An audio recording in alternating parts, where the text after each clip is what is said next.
আসসালামু আলাইকুম ওয়া রাহমাতুল্লাহ।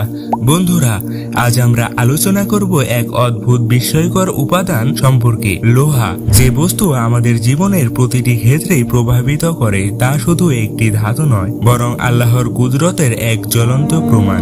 আল্লাহ সুবহানাহু ওয়া তাআলা বলেন, আর আমি নাজিল করেছি লোহা, যাতে রয়েছে প্রচন্ড শক্তি ও মানুষের জন্য রয়েছে বহু উপকার। সূরা হাদীদ আয়াত 25।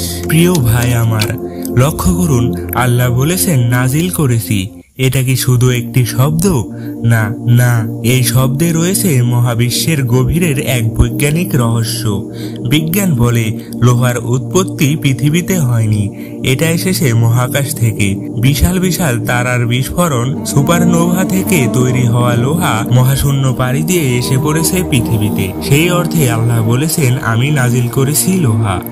এটা কেবল শব্দ নয়, বরং এটি স্পষ্ট বৈজ্ঞানিক সত্য, যা 1400 বছর আগেই কুরআন বলেছে।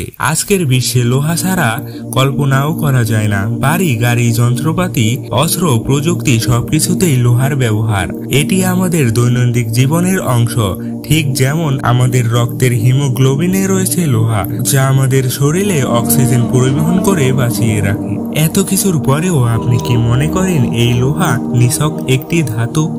না, এটি আল্লাহর নিদর্শন, যার মাধ্যমে আমরা উপলব্ধি করি আল্লাহর জ্ঞান, পরিকল্পনা ও শক্তি কত মহান।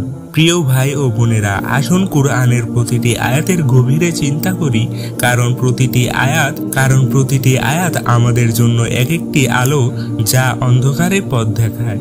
এরকমই আরো ইনফরমেটিভ ভিডিও পেতে, নতুন কিছু জানার আগ্রহ থাকলে আমাদের চ্যানেলটিকে সাবস্ক্রাইব করে পাশেই থাকুন।